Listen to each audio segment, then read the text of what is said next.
Hi hello welcome. இன்னைக்கு நம்ம ஆட்டோடெஸ்கில் கேட்ட ஒரு ஹேஷ் மேப் கொஷின் தான் பார்க்க போகிறோம். இது நம்ம ஹேஷ் மேப் சீரீஸோட செகண்ட் ப்ராப்ளம். ஓகேவா?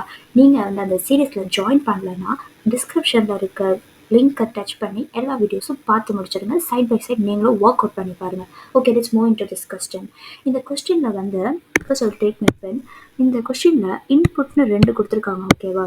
மெசேஜஸ்னு ஒரு இன்புட், தென் மெம்பர்ஸ்னு ஒரு இன்புட். ஓகேவா? இந்த மெசேஜஸில் என்ன இருக்குன்னா it's a array of strings. ஓகேவா? நிறைய ஸ்ட்ரிங்ஸ் இருக்கும். தென் அதுக்குள்ளே தான் நம்ம மெம்பர்ஸ் இருப்பாங்க. ஓகேவா? நம்ம அவுட்புட் என்னென்னா அரே ஆஃப் ஸ்ட்ரிங்ஸ் தான். ஆனால் அந்த மெம்பரோட கவுண்ட்டை வந்து நம்ம அவுட்புட்டாக கொடுக்கணும். ஓகேவா?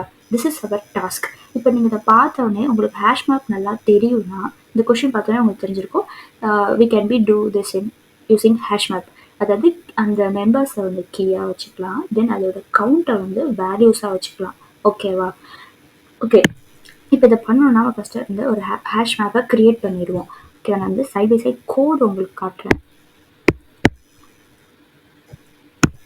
Okay, this is the code for this sum. Very simple, ரொம்ப சின்னது.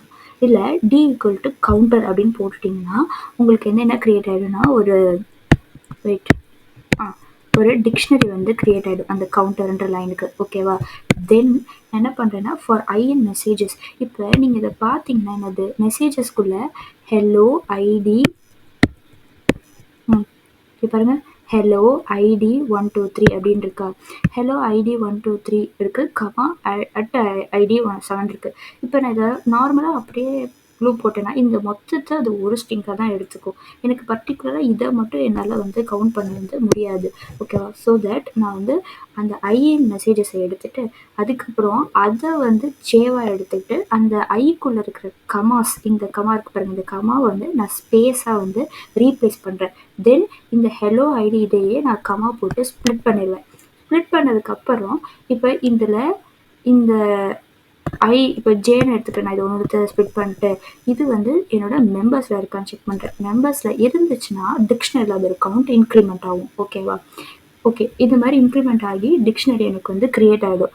இந்த மாதிரி ஐடி 123யோட கவுண்ட் வந்து 2 அப்படின்னு க்ரியேட் ஆகிடும். கமா அட் ஐடி 775 அதோட கவுண்ட் 5 இப்படின்னு எனக்கு டிக்ஷனரி க்ரியேட் ஆகிடும். அதுக்கப்புறம் நான் டிக்ஷனரியிலேருந்து அவங்க கேட்ட ஃபார்மேட் என்னது, string of array of strings, அந்த ஃபார்மேட்டில் ரிட்டர்ன் பண்ணுற எஃப் ஸ்ட்ரிங் யூஸ் பண்ணி கர்லி braces கீ ஈஸ்ட்டு, அப்போ கர்லி bracesல value for a, v in d dot items. So எனக்கு அவங்க கேட்ட ஃபார்மேட்டில் வந்து எனக்கு அவுட்புட் கிடச்சிடும். இந்த ஃபார்மேட்டில் எனக்கு அவுட்புட் வந்து பக்காவாக கிடச்சிடும். ஓகேவா? நீங்கள் வந்து கொஸ்டினை படிங்க 2 or 3 times. அதுவே நல்லா எக்ஸ்டாப்ளிஷ்டாக இருப்பாங்க. Then what language you are using, அந்த லாங்குவேஜோட சின்டாக்ஸ் வந்து நீங்கள் வந்து நல்லா பிரெயினில் வச்சுக்கோங்க. ஓகேவா? So that it will be very easy for you. டவுட்டாக இருந்தாலும் do it, say to me in the comment section. If you understand and like this, share it to your engineering friends. Thank you.